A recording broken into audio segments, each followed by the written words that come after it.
I'll get started. What form is primarily used to report wages, salaries, and tips to employees for the 2023 tax year? That's the W-2. Yep, that is the form that comes from the employer to the employee.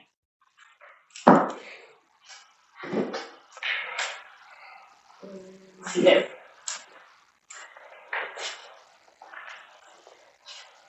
For the 2023 tax year, how should tips received directly from customers and not reported to the employer be handled? Report them on Form 4137. Yes. Which form is used to adjust the amount of tax withheld from your paycheck for the 2023 tax year? That would be Right. So the W-4 is what the employee hands to the employer. Okay. Number 4, what is considered supplemental income in the 2023 tax year? So that's not really well defined in Chapter 4, I don't think. But it is money that you get from your employer that is not part of your regular paycheck. It would be called supplemental income. I actually would it be bonus? Yeah. because I couldn't seem to find a real definitive answer. So Okay. Yeah. So that supplemental income, the reason they even have that category is because for withholding purposes, there's 2 different ways that an employer can withhold on supplemental pay. Your regular paychecks are calculated the way we did on Wednesday, where you multiply it out by the number of pay periods, you do a little tax return, figure out how much the tax on a year's worth of wages would be, and then divide that final number by the number of paychecks to see how much the withholding on this paycheck is supposed to be. That's for your regular wages. So if you're paid every 2 weeks, then if you make $1,000 in 2 weeks, then you make $26,000 in a year. And even though different paychecks, that might not be accurate because you have different pay amounts in different weeks. Maybe you worked only 30 hours one week, and maybe you worked 50 hours the next week. But they take whatever your pay is, multiply it by 26 if you're paid every 2 weeks. Figure out what your tax on $26,000 is by applying your standard deduction and then your tax brackets, but also adding in any income that you added on step 4 of your return, subtracting any deductions you had in step 4, and reducing your tax by any credits you claimed in step 3. Figure out what your tax on the $26,000 would be. Maybe it's $2,000, and then divide that by the number of paychecks, 26 paychecks. So 2,000 divided by 2,600 would be something like $75 for that pay period. And that actually comes out to be pretty accurate if most of your paychecks are about the same. If one paycheck puts you into a new tax bracket, that particular paycheck might have a little bit extra withheld, but it will get refunded to you when you file your tax return. However, supplemental pay, that is a paycheck that you get outside of the normal pay cycle. So maybe a Christmas bonus or bonuses and commissions. The employer has actually 3 different options. They can add that to your regular paycheck and figure out the withholding on that. So maybe you get a $5,000 annual bonus. So then they would take the $6,000 paycheck and say, well, times 26, looks like you're making $150,000 a year. Figure out what the tax on the $150,000 would be, divide that by 26, you get a lot of extra withholding on that check that may, almost certainly it would not be accurate.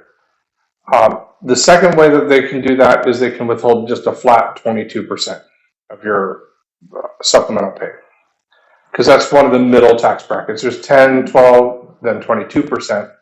So most employers will just withhold a flat 22%, but that supplemental pay gives the employers option of how they want to figure your withholding on that check.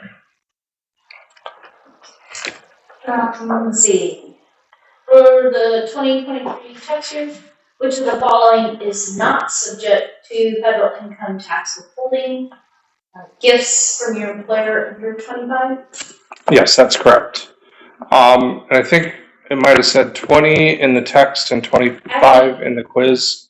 Yeah, I think it did say Yeah, it says that's called de minimis benefits, which means that's Latin for small.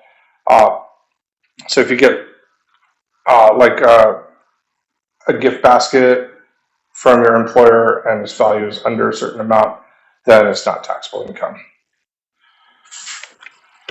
How are non-cash fringe benefits typically reported for the 2023 tax year, for 1099 miscellaneous?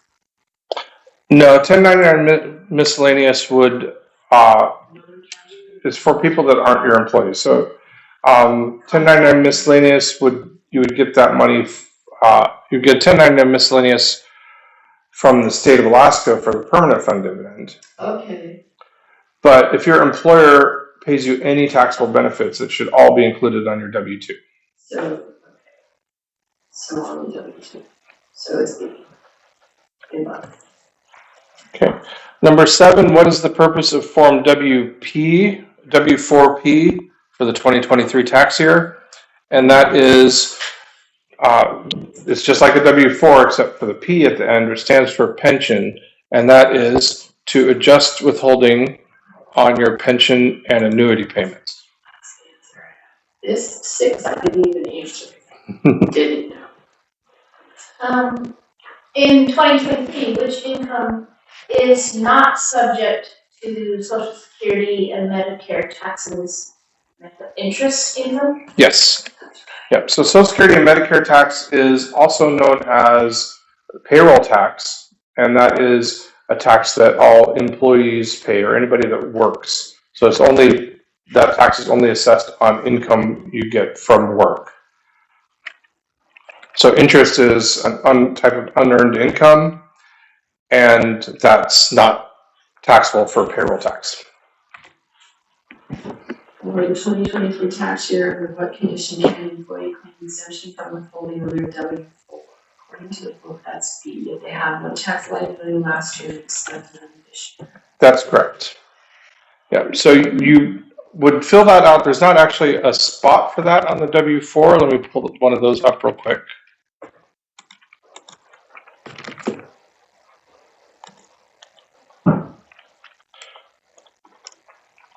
But the instructions that are attached will say here, to claim exemption from withholding, you meet both of these conditions. You can write exempt on the W-4 in the space below step 4C, which is right here at the bottom. So there's a space here for you to write exempt. And if you look at the employer's tax guide, I don't ever expect you to actually do that. That W-4 is only valid for that, or the exempt declaration is only valid for that year. So you have to turn in a new W-4 by February 15th, I believe it is, every year if you want to remain exempt. Otherwise, you don't have to turn in a new one, but if you don't, the exempt declaration will expire, and then your withholding will revert to whatever it is based on everything else that you filled in on the W-4. Okay. What is the deadline for employers to send out Form W-2 to employees for the 2023 tax year? That is January 31st, 2024. They must either mail it to you or hand it to you by January 31st. So as long as it's postmarked by January 31st, they're in compliance. So it might take a few days for the mail to actually be delivered to you. But as long as it's in the mail by January 31st, then they've met that deadline.